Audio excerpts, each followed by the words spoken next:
focus on the negatives, you're never going to make it. Because if you listen to these keyboard warriors or even boxing fans, whatever you want to call them, that are saying you're bad, you're bad, you're bad, you're bad, you're bad, and then you've got as many saying you're good, but you're only listening to the bad, then it's like you can't just listen to one or the other. It's best just not listen to any and just the people that actually matter. Welcome back to the Human or Athlete podcast with this week's guest, Chris Billam-Smith. Chris is the Cruiserweight British, European and Commonwealth Champion.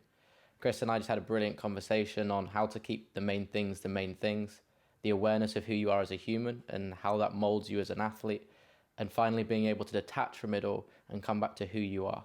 Make sure to check it out on Instagram, YouTube, Spotify and Apple Podcasts.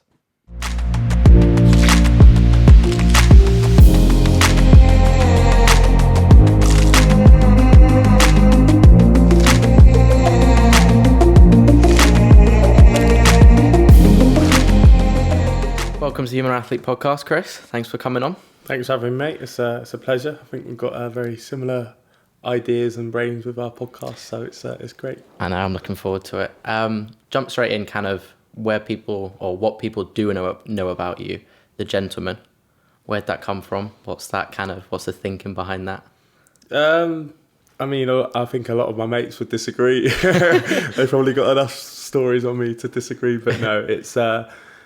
I think it was just I was in the gym with obviously Shane McGuigan, my coach, and the team, and they were trying to think of a ring moniker for me, and I think we're about 3 or 4 fights in at this point, and they were like, Shane's like, I've got your nickname, and I was like, go on. I was literally going upstairs after a session. He's like, the gentleman, and I was like, okay. I was like, yeah. He was like, well, I was like, yeah. Well, and then like his brother was saying it should just be Gentleman Chris rather than the gentleman. I was like, no, I prefer the gentleman because there was other nickname people with that nickname in the past, like Gentleman Jim Corbett and stuff like that. But yeah, I think it was literally just because I said please and thank you more than the other lads in the gym, or they'd been there longer. So I was grateful for the opportunity. So I was being polite and trying to be on my best behaviour.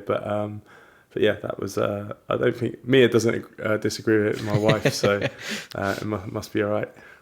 Yeah, what is that like? So obviously, there's a little bit here and there of questions or stick over being like a nice guy and being, you speak well, and it's. Yeah, what does it feel like to be kind of have that question mark over it in a sport that is alpha, aggressive, very masculine energy kind of thing? Yeah, I like it because it's ironic. Because one thing you can't be when you're in the ring is a gentleman. So I like the irony of it. But I think the respect outside the ring you have for your opponents, I think everyone, really deep down, I know there's a lot of showmanship and stuff, but I think that's for business purposes and to create hype and more pay-per-view sales and build people's brands. There's not many fighters that, they speak well and they're very complimentary to their opponents that then make super money. But for me, I was like, I don't want to be that person. It's just not me. It doesn't sit that well. But yeah. So yeah, I think like you said, like I like it because it's ironic and you can't be a gentleman in the ring. And I think my opponents would say the same thing. So how does that play into like that rivalry with like obviously Tommy McCarthy and all that? Because obviously there was a bit of talking back and forth. Yeah, I mean for me it was just I think I sent the one tweet out which was I punch holes in you, and that got me the fight. So for me that was using it for a business purpose. Yeah, I got the fight, and then after that I didn't really get involved too much. He had plenty to say. And that was that. So it was, like you said, it's a sort of broke character, if you like, then. But like I said, it's for business purposes, and it got me the fight, and obviously ended up getting me 2 extra belts in the end of it. It must be like, it's like a difficult, I guess, balance, and like something I think we all kind of in that sporting world, obviously you've got this athlete identity that you have to like, okay, that's disciplined, almost like a robot, in that you're non-emotional in the ring, or like, in all of those contexts. And then sometimes you need to be like, you look at the Conor McGregor stuff, that's why he's so famous, because of his character, or Tyson and stuff like that. Not obviously they back it up performance wise Conor to an extent, but it's I find it a real interesting battle, because even like social media and stuff is balancing how, what's going to be successful and what people want to see versus like that authenticity of you. Do you think about that a lot? Yeah, I think the authenticity of it is definitely something which I like to be authentic and things like that, and I don't want to act a different way to what I'm not.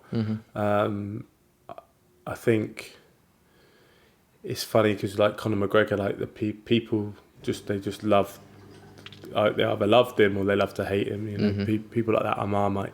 I don't, and I mean, he had a debut in boxing for $100 million, so he's business wise he's done all right out of it. And then, but there's also the side of things where it's almost when it becomes habitual, and people try and create this persona, and then they become that persona. It's almost like they fake it, so they lose themselves. Yeah.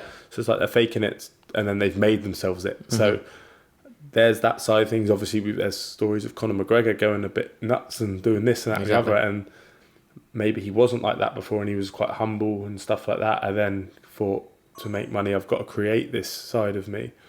And then he's sort of become that side. So it's a very dangerous game, and it's definitely hard to become, to do something and then become, and not get drawn into it. Do you know what I mean? And act a certain way and not get drawn into it. Like if you've got that discipline where you can keep both sides, business, and that character is your business side, and that fair play. But it's definitely difficult to do. I think human nature, you start to pick up certain things from your character, if you like, or the person you're trying to create for business purposes. So people can do that. I mean, fair play. But like I said, with Conor McGregor, it does seem difficult, and you have to definitely be careful.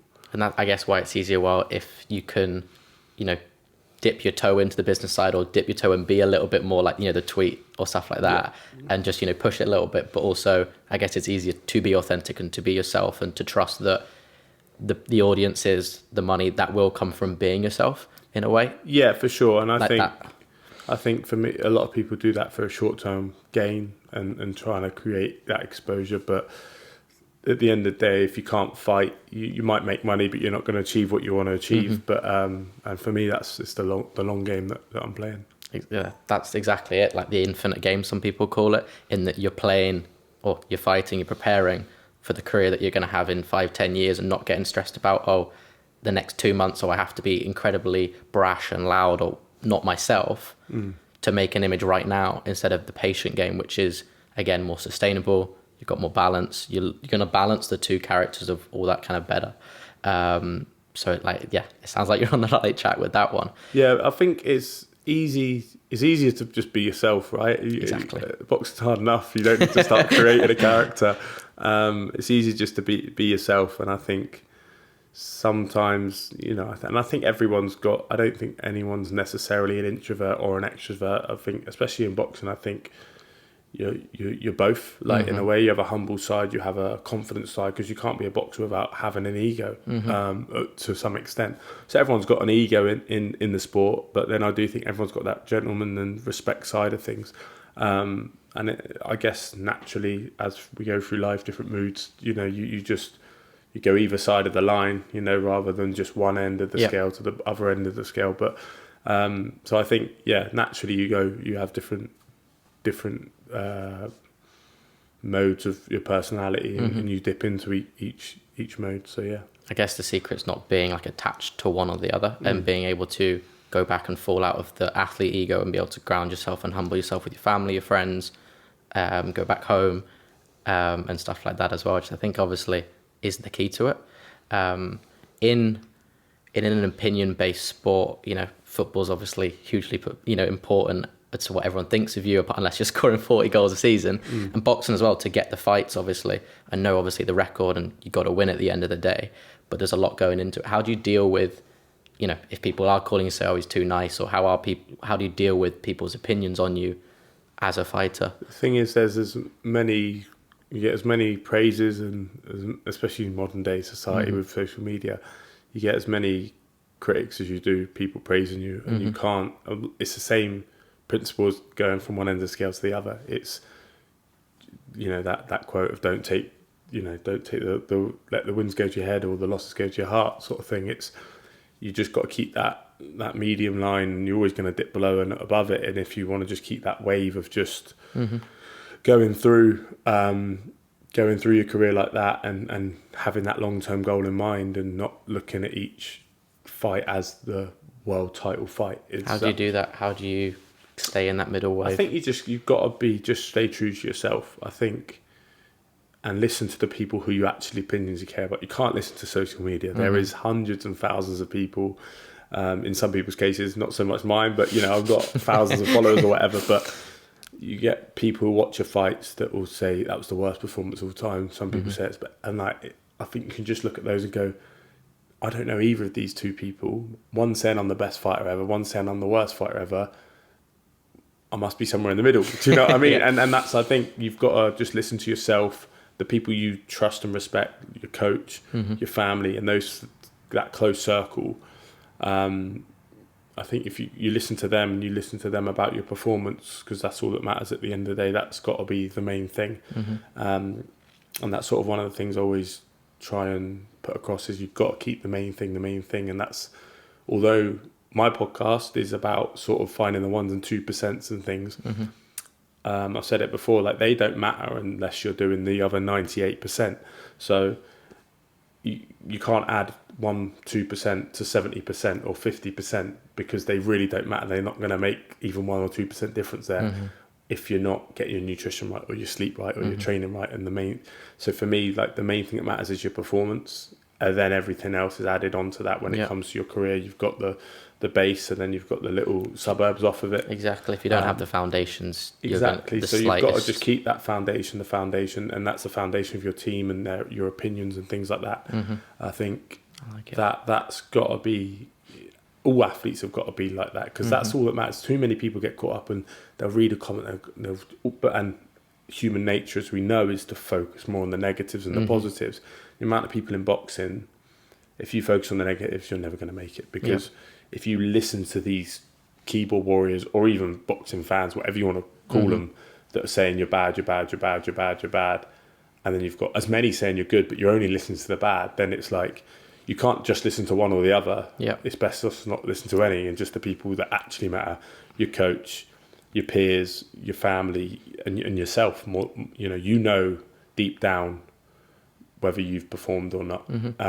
Once you watch it back, sometimes in the ring it can be difficult to know how the fight's gone, because you're in it and the adrenaline's up, and you don't feel certain shots you're getting hit with, or you think certain shots have landed when they haven't, and things like that. But once you watch it back and listen to yourself, and then get the opinions of the people who do really matter, I think that's the best way to deal with that and stay in that medium zone. Well, I think what you've touched on is really cool, in that you've said, not only obviously we know all about the foundation to performance, like, most athletes are going to say, okay, I know my sleep's important, I know this is important, whether they do it or not, it doesn't matter. But what's really interesting is you just said, like, the foundation to your social group, like having that as the core and trusting that foundation. Yes, you can come in and bring a consultant in, or you bring in different people on the side, you ask different people with different experience, but your foundation of your inner circle, and having like a social foundation for feedback and for who you listen to, and all the internet stuff, all the comments, all the feedback like that isn't a part of that foundation. No. And like none of the press is. So that's a really cool, I guess, like approach to it, in that you have a social foundation just as much as you have a performance foundation. Yeah, for sure. And I think there is certain aspects of media that you may listen to. For example, commentators might be ex-fighters who are also coaches. And those are the 1-2% that you add on. And you can listen to their view, and they might see something that maybe your coach hasn't seen, or maybe your brother or someone, or a fellow boxer in your gym hasn't seen. And they go, okay, yeah, I can take that bit, and then that negative, and I can work on that. But it's usually constructive criticism. Exactly. And it's just the little touches. And that's just one thing you can take. It's not like you listen to one person or someone on social media say, needs to do this, and this, but they don't see what you're doing every day in the gym. Exactly. They don't know even lots of things such as injury history, Yeah. that you can't do certain things or whatever it may be. But yeah, and they're not going to know what your best shot is because they're not watching you every day. They don't see the 10-week build up in camp. But they've got the best opinion on fight night, of course. So I think you've got to look at it as a whole, and you've got to realise that the people that are there with you throughout your life and your training camps and then the fights, they know much more than everyone else does. Yeah. But if you read social media, it'd be a little bit different. And obviously there's all the geniuses out there with the keyboards. How did you get into boxing, and what was that like with your family and growing into it? It's a strange one. I only started, my first fight was at 17, so I Okay. actually only properly started when I was 16. Okay. And I'd done a handful of sessions as a teenager. The first session I ever did, my brother took me because my middle brother Ben, loved his boxing, and he took me to a gym just back home in Bournemouth, and there was like a main coach, and he had a girl who was helping him coach who he coached.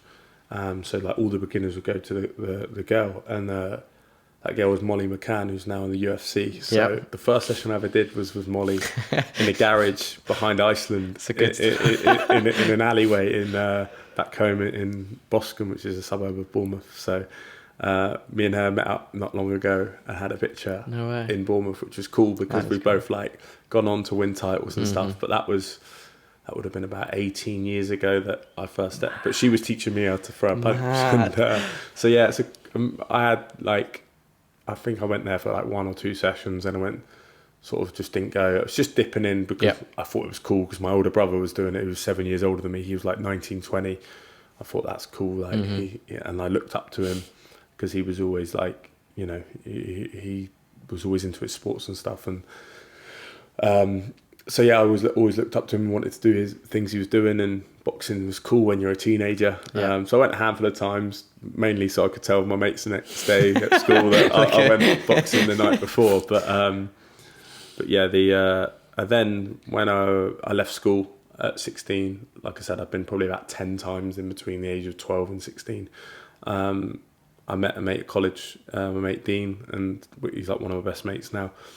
And I started training with him, and then I went and watched him fight. And then I remember like everyone was there in this, probably about 300 people there in this like working man's club back home, and everyone chanting Dino, Dino, Dino. And I just remember stopping the chant because I was chanting it and thinking that must be such an amazing feeling. Like had this sort of like this vision of like everyone chanting my name. Do you know what I mean? And a bit of an epiphany sort of thing. It's like, right, next year on this show, I've got a year, I'll train for a year, and that'll be everyone here chanting my name as well. So I started training, and then my brother was training as well, and my brother was working for a scaffolder who just started his own boxing club. So I actually left the club that Dean was at the time, went and had 10 fights for another club, ended up back at the club I originally went to, which was Paul ABC. But yeah, so I just went and watched Dean, and then basically 10 months later I had my first fight, and then my second fight was on that show, which I said I'd be on a year later, which was cool, which my brother also had his first fight on because he'd been training on and off for like 6 months, 3 months here, 6 months off and stuff. My dad never really wanted him to box, never really wanted me to box. But yeah, me and my brother both boxed on that show a year later after watching my mate. How'd you get on? Box. Yeah, I won my first 5 fights. And so I won my first and I won my second on that show. So me and my brother both boxed that night. We both won. Both hard fights. I lost about 5 kilos in 6 days, I think, which because I got a call on the Sunday, the show was on the Friday, got a call on Sunday like, you're fighting Friday. I was like, oh my God, honestly, the diet was horrendous. It was like 1 Weetabix and with a bit of milk for breakfast. I don't think I'd eat anything throughout the day, and I'd train and I'd have like chicken and some veg. Yeah. And then like that was it. And like that's why I ended up getting much more into my nutrition as I got through the amateurs. But I had no energy, and there was this short Russian. He wasn't great, but he just came winging in, and he was like this. I think he was Russian. He was definitely Eastern European, but he was built, and it was like, I was like, oh, that's my lad there. And like he had his top off before he got on the scales, and I was like, like I was this scrawny little 17-year-old kid, and he was in his late 20s, and I was like, oh my god! But like he wasn't that good technically, but he was strong and physical, and I just remember just about getting the win. Do you know what I mean? But it was good fun. Yeah. How, like, obviously you saying 17-year-old scrawny you scared in that moment? Like, how have you managed fear going into these big fights? It's weird. On fight night, I've always had the same feeling. I've always had this weird, I guess it's my ego, like you're that confidence. Like, don't get me wrong, sometimes I was underprepared. Like that fight I was underprepared for, but I just thought it's do or die sort of thing. In terms of the win or lose, so you just got to go out there and give it everything. It's 6 minutes of work, which just sounds easy, especially when you're used to 90 minutes. But I've done a few of these, and they're a lot harder than you think. Yeah, so it's just pure intensity. Obviously, the atmosphere and everything. Everyone's there shouting, and it was our home show. As in it was in Bournemouth. So I think the lad was from Basingstoke or something like that, and. So it's all out for 6 minutes, but still, like, just in your head, you just have this ego, because it's like I said, it's just you haven't got a choice there. Is it ego or is it survival? No, I'd say it's a confidence thing. That's the thing. Every fight I've ever gone into, I believed I was going to win. Didn't really matter who it was against, and I think because once you're there, I think I actually seen a quote more recently in one of Tim Ferriss's books called Tools of Titans. He did an interview with Triple H, the wrestler, and Triple H was in Floyd Mayweather's dressing room before a fight, and he was like, "Oh, I'll leave now, Floyd." He's like, "No." He's like, "Look, Floyd's like laid out on a sofa." He's like, "No, stay." And he's like, chatting for a bit. He's like, "Right, I'll leave you to it now, Floyd." He's like, "No, stay." So he's like, "Mate, do you not like?" He's like, "Do you not get nervous? Like, I don't want to like disrupt." He's like, "Look, whatever's done is done. I can't prepare anymore. Like, I'm going to go out there, I'm going to perform, and the result will be the result." And like, I think that hit home for me, is that's what my mindset has always been. So I never really got nervous, because at that point before the fight, you can't change a run you missed. You can't change a run you did. You can't change anything. So you just got to go out, give 100%, and then what will be. And that's all you can do, and sort of play the cards you've been dealt. Where does that confidence come from? I don't know. You don't know. I've always been competitive, and I was always like, captain of sports teams. I play football a lot. I've done all sports, but I was always competitive. I have two older brothers, so 7 and 9 years older. They were always getting the better of me, because they're bigger and faster and stronger and everything. But so a lot of tears were shed in my childhood, losing games, even if they were Monopoly or computer games. I've seen Monopoly in the corner. Yeah, Monopoly stuff. Yeah. So I mean, me and my wife played crazy golf the other day. Yeah. We've played numerous times in 7 years, and she's never beat me once. And the other day she beat me, but she's pregnant, so I blamed it on the baby, which I've helped produce. Yeah. Okay. So I was proud of my unborn child, just whacking out that performance. So it's I don't know, it's just that competitive nature, and I've always just wanted to be the best. And I think with boxing, I just knew I'd just stick at it and just wanted to get the next goal, just reach the next goal, and then there was another goal, and then there was another goal. So for me, every goal I ever achieved, I just made a new one, and I was never content, and I never have been content with where I'm at. I mean, I used to play football as a kid. We had very fortunate upbringing and had a nice big garden, like a goal at the back, and I used to like put chairs out to take free kicks, because I was a Beckham era, so Beckham was my hero, and I had 7 on the back of my England shirt with Billam-Smith on the back, and I'd like set out chairs and just take free kicks for hours and hours, and then my mum would be calling me in for dinner, and I'd be like asking her if I could go back out. So that has always been drilled in me. So it's almost like the practice and the consistency, and like, again, it's fairly cliche, but it's like that's where the confidence is built from. I think so, yeah. But for me as a kid, I wasn't thinking like that. I was just loved it, and I just thought the more I practice, like, it's a simplistic way of thinking. The more practice, the more you'll get better. You'll get a better feel for the ball, know where to hit it, and how to curl it and bend it and whatever. So it was didn't know anything then, like what we're talking about now, but I knew something in the back of my brain that, you know, practice makes perfect as such, or perfect practice makes perfect. So for me, it was, and now, you know, I use my initials as my slogan, which is consistency builds success. Yeah. So I think that's definitely everything, and that consistency, and I've sort of just always used that through whatever sport it's been. Yeah, I think you can always tell in the athletes, especially late teens and early 20s, who are the ones that are like whatever energy they run off, they're like the hard workers. And like we kind of always used to, obviously in the football world, you're like the busiest bastard, like you're like the busy guy who doesn't stop. And for me, it's really interesting, like why those people like that, because in the end, obviously they're playing the long-term game, they're getting better, no matter if you're being called busy or not. Like that's the thing. And obviously I can tell if you're having that at 7, you know, however young you're practicing free kicks, it's that value that's instilled in you for like the whole time.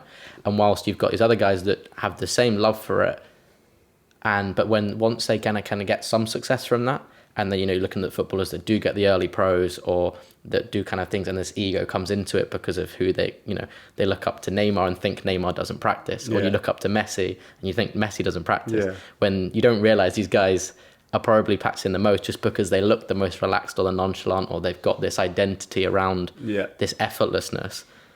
These guys are, and it's like that's kind of thing. So would you say that you're like one of those busy bastards throughout the whole time? Or I think so. Yeah, it's like it's like in the circuits we do at the gym now. Like, I'm just so like we have a Versa climber, so the climbing machines, and like I'm the Versa king. I'm the self-proclaimed Versa king. No one beats me on that thing in the circuit, and I make sure of it. Do you know what I mean? So I guess I've always been like. And I just think there's no substitute for hard work. I know it's a cliche, but there really isn't. And I think naturally when you become a professional sportsman, you dip in and out of that a little bit, as in sometimes you just go through a tough period and you just turn up and you don't graft because whether you mentally you're in a bad place or whatever it may be, it might just be your you might have an injury and you're feeling a bit flat, you might be tired, whatever. Not everything's firing. Yeah, so I think but I'd say as a whole, the main thing for me is that consistency of, I don't have a long time off from the gym. Sometimes I don't have long enough off. But I always, like from a fight, a lot of people can have like 2-3 weeks off without doing any sort of exercise. I have to be running usually by the Thursday the following week. So if I fight on a Saturday, I'm running by Thursday. Yeah. Sometimes the Monday, sometimes the Tuesday. Do you know what I mean? So, and because I just don't. For me, I've never been naturally gifted, if that exists. But I've never because I started later. I wasn't a natural boxer. I had a lot of motor skills from other sports, and which is maybe why I've been able to pick it up. But I wasn't just like a natural boxer. You see some kids that have been boxing since they're 10. Yeah. And they just get it. Yeah. But because of that, I was like, right, I'm not the best talent, but I can work hard. So, and I don't want to go back into the gym, especially nowadays. Like, there's no let off, so I don't want to go back in out of shape because it's just not worth it. It's not. Luckily, I don't drink. I gave up drink as an amateur. Amazing. So I don't get that definitely affects your performance, whether that's obviously your sleep quality goes down, then the next day you feel rough, so you don't want to train, so then you have another day off. Do you know what I mean? So I think that can be a downward spiral. But so it's easier for me to get back into the gym, but I like to stay in shape. I like to be in shape. I never put on loads of weight. I probably put on 2 or 3 kilos from what I get in the ring at. So it's a common, like obviously the Tyson story is quite famous after he fought Klitschko and climbed that mountain and then obviously had a massive U-turn and obviously fell down pretty harshly. How do you deal with that massive high of that fight night, that being the goal that you've worked to, you know, whether it be a title or whether it just be the next one you've built up at least for months for, and then dealing with like the come down of that, because obviously it must be a lot. And that performance part of you is like, you know, egging on versus just the you that is doesn't want to be switched on performance-wise 100% of the time?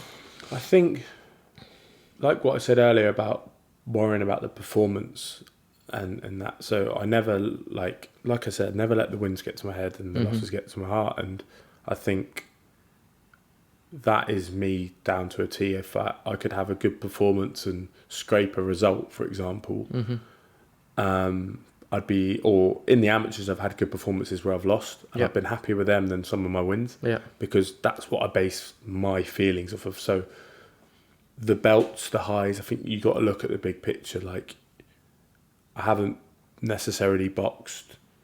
Tommy McCarthy wasn't necessarily the best European champion ever to win the. So I see it as it is, rather than too many people get way too hyped as, wow, European champion. Like, and I don't know whether that's just me as a person where I achieve one goal and there's the next one. It's like I won the Commonwealth title as a kid, or as a late teenager when I was boxing and I'd had 10 fights or whatever. If you told me I was going to win, I would have been buzzing. Yeah. But then you achieve it and then it doesn't seem as big because you've achieved it. And also you've been edging closer to it for all those years anyway. And then British and European, at the time, it's like, to hear those words, it feels amazing. And I get emotional then and I have that big high and that absolute relief in a way. Euphoric feeling. But then, I mean, I went back to changing off the Tommy McCarthy fight, the biggest win of my career, and the first thing Shane said was, what the F was that? And rightly so. But that's a good thing because I don't want to be patted on the back for that performance because it wasn't a good performance. A few factors go into that, but it's that's the way it's got to work if we want to get to the top. If you're I think because the mentality in the gym, Shane's had world champions, numerous world champions. He's achieved everything there is to achieve in the sport. Barry McGuigan, who's my manager, is a Hall of Fame boxer. So it's like, you're never going to achieve what Barry's achieved because it's a new era. He literally united a whole country. He won. He's a Hall of Fame boxer. Legend, world champion, legend. And so you're always going to be humbled by having him around, which is a good thing. And I like that. Because you can strive to achieve certain things, but realistically, no one in our gym is going to achieve what he achieved because it was just a different time back then. They boxed, everyone had to box everyone. They were boxing regularly. They're doing 15 rounds. It's crazy. And for Barry, in a time where the Catholics and the Protestants were at each other, and he united them. That's more than the sport. So it doesn't matter what you do in the sport.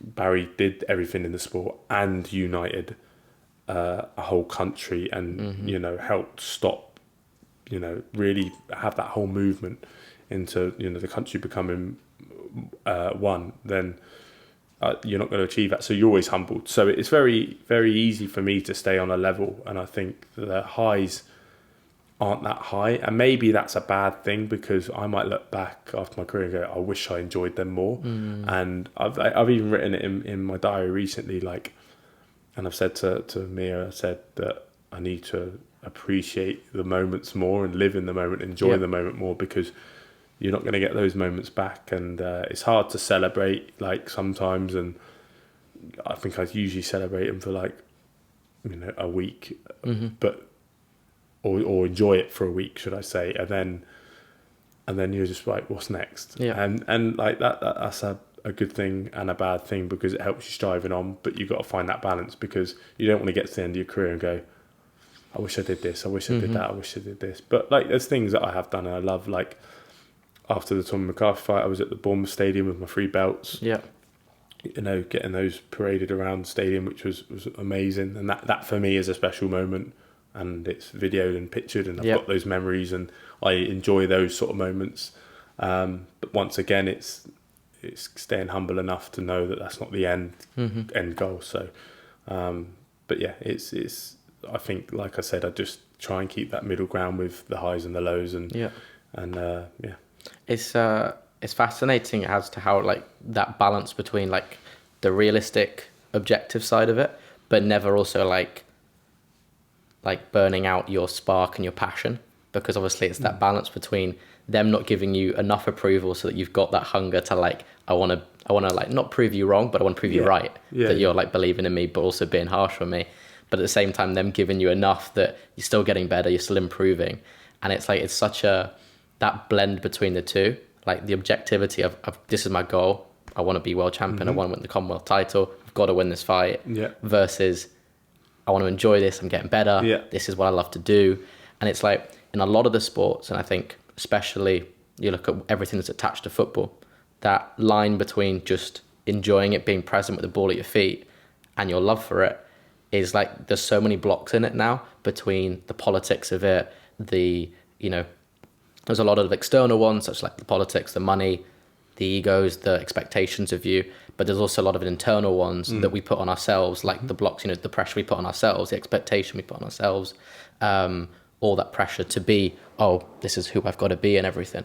How do you deal with like, because obviously from what you're telling me is that there's a soldier and one of the critics, the chimp, whatever you want to call it, in you that is disciplined, is like a soldier that said, I'm going to do this, I'm going to find a way. How do you manage that voice versus the voice that's going like, not the cliche kind of cringe, I love myself, but still saying, I can do this, I'm going to be kind to myself, but I'm also going to be disciplined, I'm going to find a way, and not be too hard on yourself, but not be too kind as well. I think I used to be really hard on myself as an amateur. I never enjoyed a training session really, and I think that's important because I never hated going to training because I used to get an hour and a half bus there. I used to walk 20 minutes to the gym. I used to train for an hour and a half, and then I used to do the same home, or got a lift home after time as well. But it was, so I put so much pressure on myself, but then I was the best in the gym. So in my head, I had to set a standard because I was just more experienced than everyone else in the gym. So I was in the national championships, open class championships, which means you've had over 20 fights and your class as an elite amateur. And I was the only one in the gym because everyone else is inexperienced. So I had to set a standard, and I'd won a national title in the novices, and I'd reach ABA finals. So for me, I was like, in my head, I wanted to be a role model in that club. So I knew I'd always turn up never missed a session. I was always early, always the first one in for a senior session, always the last one out, chatting to coaches, whether that was general conversation or boxing. I left spars. Sometimes I'd have to take myself outside, have a cry, go back in, and things like that. But I was really harsh on myself. And I think, why are we crying? Because I was performing badly, and it's that simple. Yeah. Like, performance and emotion were so closely related. So if a bad performance, I'd get emotional. But I think by making those mistakes of realizing that it's trusting the process, mistakes are part of the process, bad days are part of the process. And I've learned that more and more as a pro. And I think having a gym, being in the gym I'm in, which is had numerous world champions, and learning from them and seeing some of the best fighters in the world have bad days, then it's okay. They have bad days too, and I mean they're all human. You know what I mean? They're not just an athlete. So it's it makes you a bit more comfort. Okay, today was a bad day. Be better tomorrow. Take every day as it comes. You can't change yesterday. You can change today and tomorrow. It's in your control. So do that and just try and not. I think you just got to strip everything back as well, with all the sort of disruptions that can happen, all the interruptions that can happen. You've got to strip it all back. What matters is your performance. How do you perform? And then you've got to strip it back. It sounds like you're almost like zooming out. Like, you know how like you get caught up in all these details, or I want to get to A to B, but like all these little things you're fighting through and zooming out, it's just A and B. And you've got to see yourself from I'm really good at taking myself out of a situation, looking at it from a third person point of view. And I'd say that's why I'm able to stay at that level. Yeah. I think a really important message for like people listening, you know, for yourself, and even reminders for you, in that's okay. The bad day, that's okay. The the thing that doesn't, the mistake, the thing that doesn't go well, that's okay. Like you said, it's that being able to do that whilst still striving for everything you want to achieve is that brilliant kind of sweet spot, because it's so easy to go, that's not all right. I fucked up, go, whatever. And then that, like you said, you can't control the emotions and the mistakes because you're beating yourself, you're killing yourself for it. Yeah. And it's being able to go zoom out in that moment and go, that was me. Yes, I've done that, but this is okay. This is part of it. I think if you, especially with young people, I think if you say that to them, they're not going to take it on. You just, all they've got to do is you're going to go through that time, react how you're going to react, but just keep turning up. Exactly. And I keep think learning. that's the main thing. Like, through all the bad times, I never thought, oh, I'm not going to training tonight. Just always turn up. And there's that general quote, which is you'll never regret a workout. People never regret a workout, just from the endorphin side of things that releases, and you'll regret not going to if you're striving towards something, you'll regret not going to a session than going. So just turn up and just keep turning up. Yeah. And I think that's a massive thing. Strip it all back. Through the tough periods, don't have a break. Just keep going through it and persevere. And I think that's what I always did. I love that. I think there's a lot of wisdom in that. How do you deal with, for example, you've lost a couple in the amateurs and that one fight, obviously, on your professional record. How does that make you feel, or at the time, and how does that make you feel now? Once again, you don't let the losses go to your heart. Do you know what I mean? So the performance wasn't great, but I wasn't knocked out in a round. Some people thought I won. One of the judges thought I won. In the professionals. In the amateurs, early doors I got stopped. I think as an 18-year-old, I boxed like a 32-year-old, and he stopped me. So it was like, and I walked out the ring crying that day. But once I'd sort of a week off, got back in the gym, we go again, sort of thing. And that was it. It's just that perseverance, I think. And I think with the loss in the pros, it was a sort of one in defeat, and the only thing that was a loss is on my record.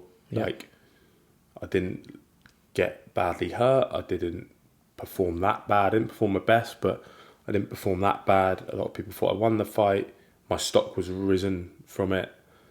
I got opportunities off the back of it. So really, it's not really a defeat. Like, again, zooming out, stripping it back. Exactly. And if I'd boxed a nobody on a untelevised show and knocked him out, I'd still have my perfect record.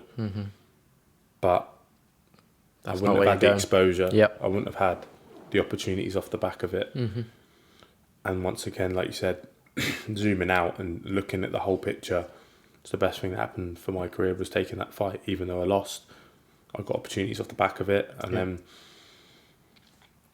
the opportunity off the back of it was the Commonwealth title, and I won that. And then it's just been the trajectory up from there. Yeah, how does that work in the, like, I remember reading that and going, he's had, obviously a difficult loss on, you're coming up, and then you get an opportunity for Commonwealth title. How'd that work? I just knew, I proved to myself and a lot of people in the loss that I deserved to be at that level. And then the next fight was that level again. So I had the confidence from the loss. I went 10 rounds for the first time. Took a lot of shots off a bloke who's one of the biggest punchers in the division. Wasn't hurt throughout the fight. I wasn't beaten up badly or anything like that. And so too many people look at the result, and once again, you've got to look at the performance. You can win against nobodies and be super delighted, or you can narrowly lose, perform really well, and look at the big picture. And excuse me. You got to look at the bigger picture, and for me, that was that, and it was a win in defeat. Obviously, that led you to the Commonwealth win. What was that like? Because obviously, what was it like in terms of, I guess, your first loss, and obviously then you're coming back into this, another one at that level. Do you feel a bit more pressure? Because obviously you're on the back of one. Don't want obviously that to turn into a losing momentum, but it's also like another one at that level to prove yourself. You've got a little title on the side.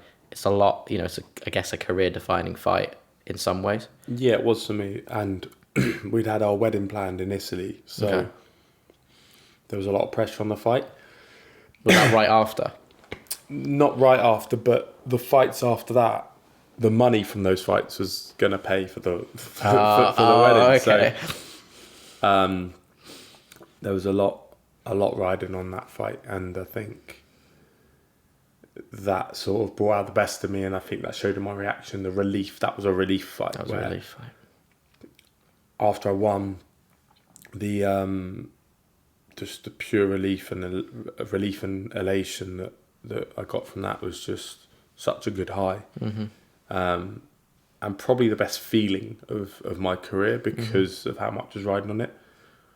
If I'd lost that, I had nothing to fall back on. That was the fallback from the loss. So it was a huge high. And like you said, coming off the back of what a loss on my record, then it would have been a long road back. But yeah, I think the relief from that fight really showed in my celebration. Amazing. I think it's one of those where I guess the pressure's on and you performed, and like, would you say that you're a professional? Like, you deal with like the pressure. The bigger the pressure, the bigger the moment, the better you perform. Absolutely, and I've sort of taken on that mantra. I think it's a Billie Jean King quote of "Pressure's a privilege," and I love that, and that's definitely the way I try and see pressure. You mentioned the diary. We've spoken already about kind of cold water and stuff like that. What are those kind of little hacks here and there that are kind of part of dealing with everything that we've spoken about in the last, half an hour? Yeah, I think keeping the main thing is important. Boxing's got to come first. Nutrition, sleep, S&C, all those things of hydration have got to be a part of your performance.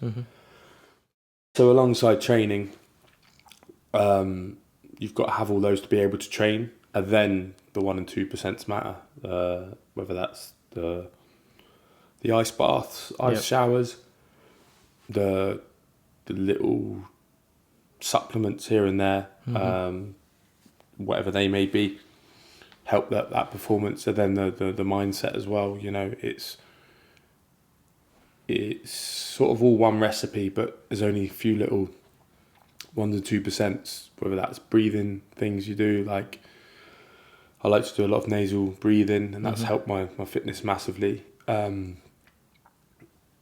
then the sea dips or the cold water immersion, that helps, and that just makes you feel good, as you know. So yeah, it's all those little things, but you have to keep the main thing. You have to have the blocks, 20, 25%, 30% blocks, which add up to 95%. And then you add the 1-2% on top of that.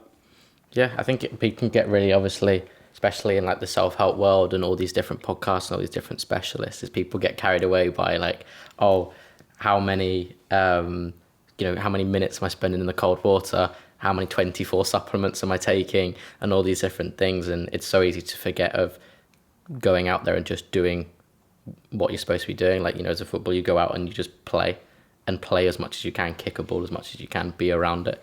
And I think it's, for people, I guess, like us, more, I guess, always been like that, the busy ones, is that it's, again, trying to find the sweet spot between doing all the little things that you love because you care so much about the little things, and you want to, squeeze all the performance you can out of yourself, but also just going back and enjoying, like, I'm fighting or I'm playing and stuff like that. And it's, I guess, trying to not get carried away by the little things and enjoy the big things would probably be the way that I'd put it. Yeah, and I think a lot of people in sports end up trying to become an athlete more than their sport, especially in skill-based sports like football and boxing. They're skill-based sports. I mean, you look at Messi, you wouldn't look at him like he's the best athlete, but he's a great footballer. And the skill aspect will always take precedent, and that has to be the main thing. So yeah, I think that sentence was kind of like, I think that's a really powerful one, is that we always try and become the athlete in our sport, and we go back to the beginning, we say we lose ourselves or we lose whatever, and it depends in the sport they're in. There's there's a football, you go into football and there's an expectation of who you're supposed to be, and there'll be like, once you get your first, let's say you get a big contract in the Premier League as a youngster, you expect yourself to be like Pogba or to act like Lingard or whoever it may be, and you lose yourself in that way. Obviously I know that your gym's really humbling ground. You're going around, you're getting these fights you've made it in. Are you ever going, getting carried away with, or thinking about being carried away by these people that are around you, or you're seeing them doing the things, some of the boxing ego that some people see?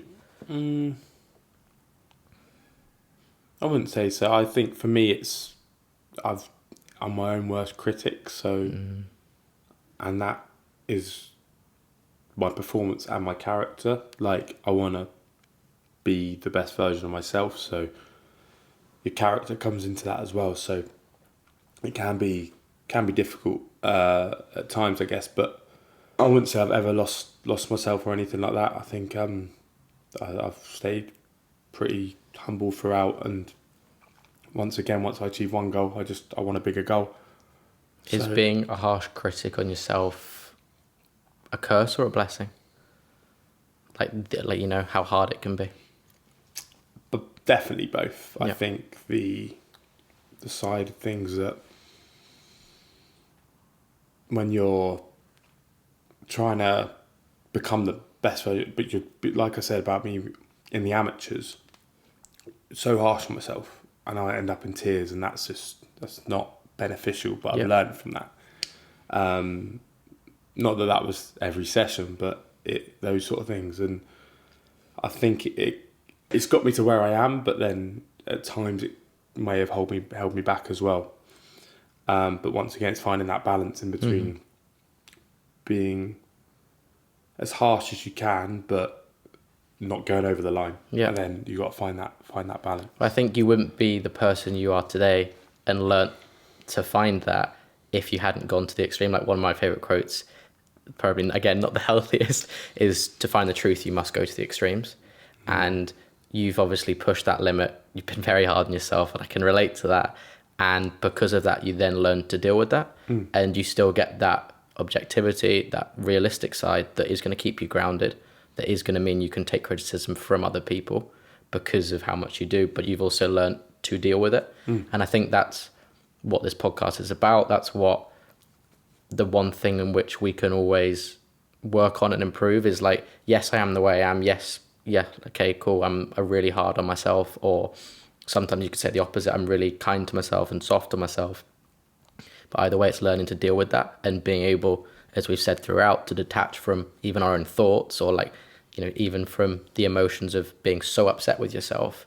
And from there, being able to go, okay, this is the way I am. This is my pattern. What can I learn from it? What's great? But also, how do I not get caught up in it every time? And then if, let's say, for example, if your tendency is to get caught up in the ego, you lose yourself in a different way. Or if your tendency is to be really hard on yourself, you lose yourself, and all the stuff that you can learn from that in that. So for me, it's like what you do really well already, and you can tell by the way you talk about it, is detaching, zooming out, and going, okay, what's the most important thing? What's the main thing? And the main thing's the main thing.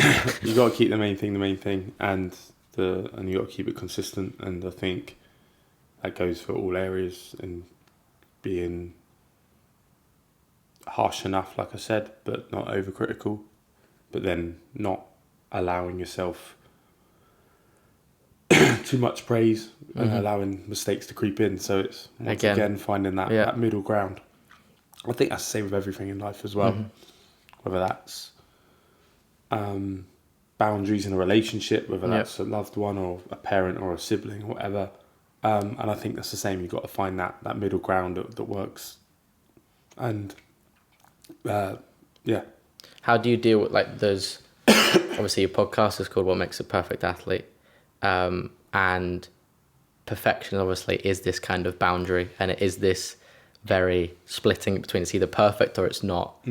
What's your kind of relationship with perfectionism and being perfect? I think either the podcast once again is ironic. I like irony. Perfect Athlete podcast for me, either the perfect athlete doesn't exist or everyone's version of where they are they are perfect, if that makes sense. So I don't know where it is in terms of boundaries, but you could look at one athlete and say he's not perfect because he can't jump this high or whatever, but that's not them. Yep. Their perfect version of themselves, and let's use football for example. Adam Lallana wasn't the strongest. I had him on my podcast. He's become a friend, and he's not the strongest footballer. He's not the highest jumper, but he's got unbelievable footwork. He can read games. He's always looking around. His vision's fantastic. He can pass well. He might not, or people might not see him as the perfect footballer, but you can't have 11 of the same players on the pitch. You can't have 11 Cristiano Ronaldos because... Or 11 robots. Yeah, exactly. So they're perfect. They fitted into their system well. And obviously he achieved what he achieved. And maximising your ability, I think, is, I guess, your way of perfection. But yeah, like I said, it's irony because you can never really achieve perfection. But at the same time, everyone's going to be a perfect version of themselves. No one's ever going to know how far they can go or how far they have gone, because once you achieve, so someone could be a world champion in 3 weights, but who knows, they might have been able to win one in a 4th. Yeah. In boxing terms, in football, they might have won 6 Ballon d'Ors. They might have been able to do this. They could have won 7. They could have done this, but you never know. I mean, you're going to push yourself. You might only achieve something here, but you could have gone here. So you might have always been able to achieve more, but you also may have maximised yourself. And I think you're never going to know that. So I think that perfectionism is what the individual sees it. I think. I think using Adam as an example, I think you can't argue with his career. He might have wanted more game time or played more minutes here and there, but he played. Everyone plays their role in football, and he's from Bournemouth, and he played in Little Down Juniors, which is a leisure centre, which is like every kid in Bournemouth plays football there.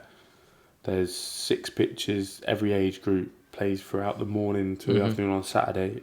He started there, and if you picked out of everyone, all the people there, like, all these kids, not all these kids are going to go and achieve what Adam's achieved. Yeah. He's the best footballer to ever come out of Bournemouth, and that's his environment. So you can't argue with it. Some people might be from academies which, from a real young age, or towns from a real young age, which have brilliance, and everyone makes it, and it's your anomaly if you don't. So everyone's different, and that version of perfection is I think individualized, and I think you have to know what that is to you, and it comes to a balance of life as well. Cristiano Ronaldo's given up a lot to become the greatest footballer, arguably, of all time. Touchy subject. Yeah, we won't go into that. But is it the perfect life? He might see it as that. So for him, yes, it's perfect. But other people, but he missed out on this, and this. Relationships may have failed here and everywhere. So life as a whole is very... You have to look at the bigger picture. And I think perfection you can't put on just a career. You have to put it on a life, because everything... There's so many variables to it. I think that's the same with everyone. My dad, for example, used to miss out on our childhood because he was working to provide for us, because that's what he had to do. So he'd work away, sometimes abroad in France for 6 months at a time. We'd see him maybe once in that 6 months. And then he'd come home, and it's like he missed out on a lot of our growing up. So it's that whole life of like living, like perfection has to be the whole life. It can't just be the sport or just the relationship. It has to be all aspects. That's exactly why we're here talking, what it's about, because I think, again, even in the sporting world or as a normal job, that's what it's about. And to get caught up in the details of perfection is like, that's probably not the worst, but it's an awful route to go down. And, if you can just work on that, prioritizing what is important and the bigger picture, yes, it's not going to be obviously perfect, but choosing that. And I think that's so important. How do you balance your life with boxing? Yeah, I mean, it's definitely difficult. I mean, it's easier now. We've moved up to London. We've got our own place, and my wife moved up with me. But for the first 4 years, I was away Monday to Friday, probably 40 weeks of the year. So we only saw each other on weekends. But if she'd lived with me the whole time, maybe the relationship would have broken down. So you don't know that. Yeah. But so yeah, I think just trying to keep everything that close circle and trying to manage everything in life as well as you can, and it's definitely difficult. But you've got to keep the main thing, and that comes in the human side and the athlete side. What are the human main things? Relationships. I think relationships are the core of human, of life. Whether that's family, loved ones, wife, partner, whatever. And then the relationship you have with your working relationships in your career. I think relationships are huge, but that comes down to you as a person and the character that you are. I think that is where like I said earlier about setting boundaries and things like that. It's the same. You got to know what you're going to accept and what you're not going to accept.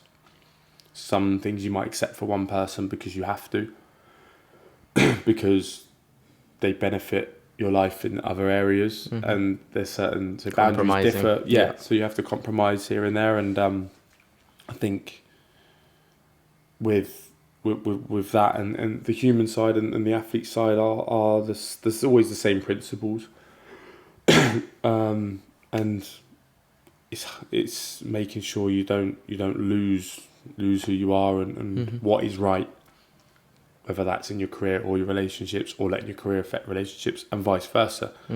There's always going to be an overlap where you have a bad argument with a loved one, which will affect your day in the gym. But as well, you can use it. Sometimes you can use it as fuel to the fire. And vice versa. You might have a bad day in the gym and you come home and it affects your relationship. And I think your partner, for me, my wife's very good at that, and I'll just tell her straight when it comes to that communication in a relationship.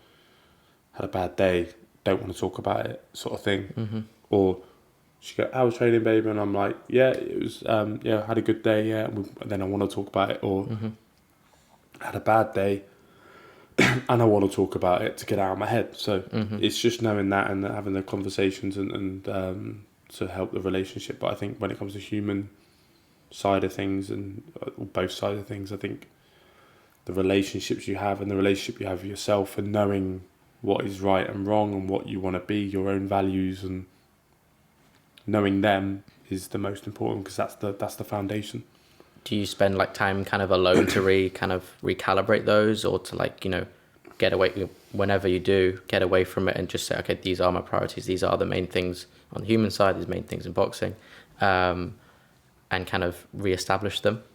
Yeah, sometimes I think just writing them down. I've really found like in times when a lot's going on and I'm feeling like overwhelmed, everything's daunting, just writing it down on a piece of paper, even if it's still in your head, it's not like, it's weird.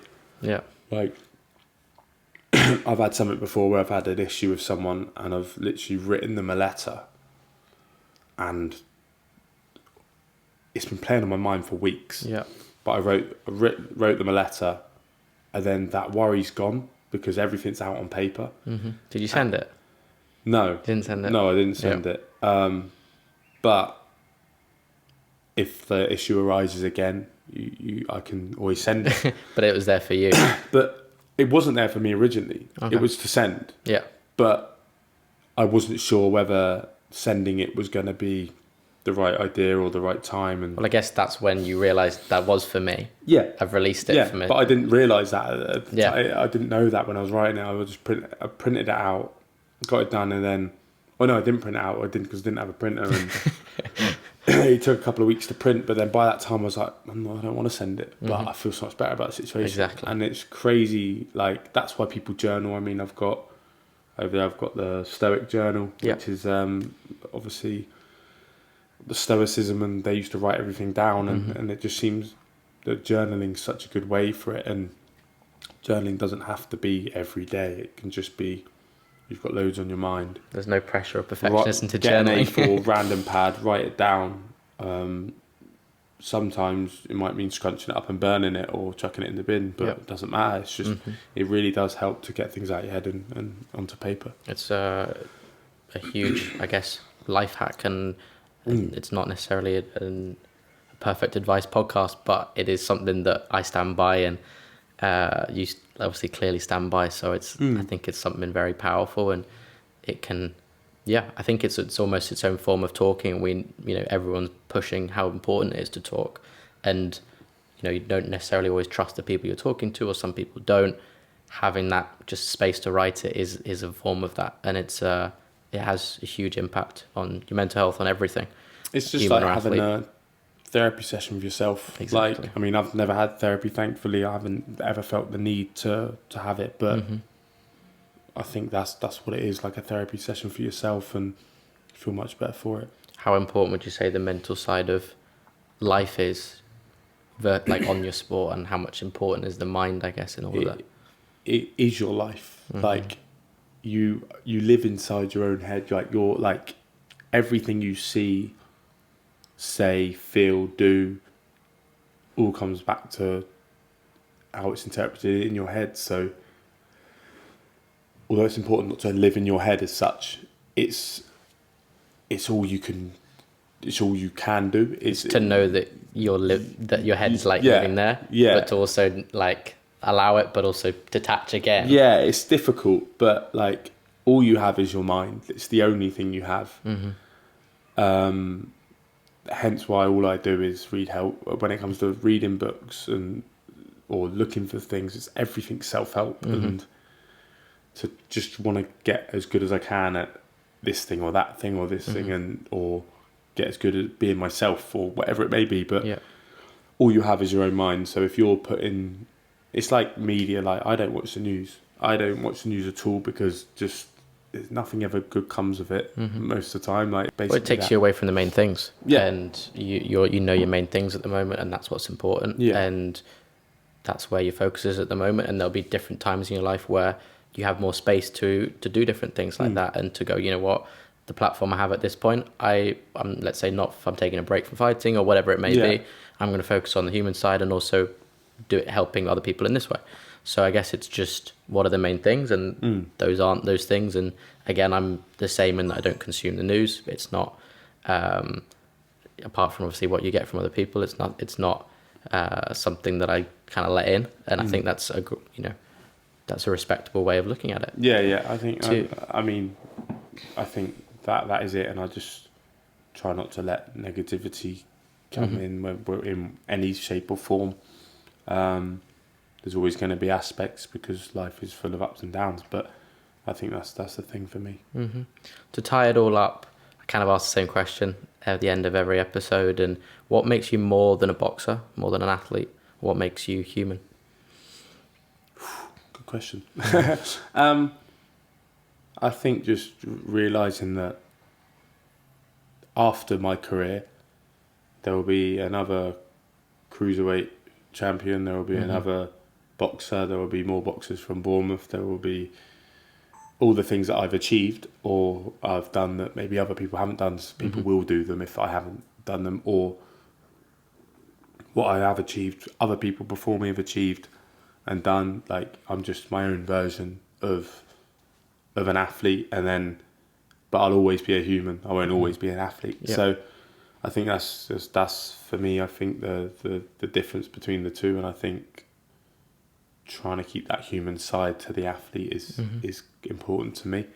It's like the human foundation to the athlete. Absolutely, and I think that who you are as a human will mould who you are as an athlete, and I think that's always going to be the same in everyone's form. You know, extremists as humans, as when they're going through, then they become extreme athletes, and I think that's just the way it works. But yeah, I think just remembering that people have achieved already what you've achieved. People are going to achieve what you are going to achieve, and more, and more. So and that will keep you in that middle ground. Yeah. But yeah, at the same time, you want to run away with the athlete side of things and achieve whatever you can. And I think unless you push your limits and go to your limit, you're never going to know how much you can really, really do. So whether that's winning multiple world titles and failing at winning another one, then whatever. But until you push that very, very limit, that top limit, you're never going to know what you can achieve as an athlete. But remembering at the same time that you are a human, especially as athletes, we have short careers. You know, it's not like, okay, I'm a banker, I can do this till I'm 65. You can't box till you're 65 years old. Not if you want to have a life at the end of it and be able to speak to your children. But yeah, it's I think that's the most important thing, and I think being a human is and knowing that what your role is as a human isn't your role as an athlete. It's bigger. Yeah. I think your awareness of all that is a testament to yourself and the way that you talk and hold yourself, and thank you. That's what I think. The awareness of all that is what allows you to then talk about, zooming out, detaching, keeping your priorities and channeling the main thing being the main thing. And I think everything that we spoke about is because of that. And so again, in that way, it's like the awareness of who you are as a human will mold you as an athlete. Go out and be the best athlete you can be, but remember that if you're not aware of your human, who you are and your patterns, and trying to stay grounded in that, then it's going to affect everything that you try and do in a sporting in a sporting world as well. Absolutely. Thank you for coming on. It's been a pleasure. Having me, mate. Thank you very much. It's been a pleasure as well. Thank you.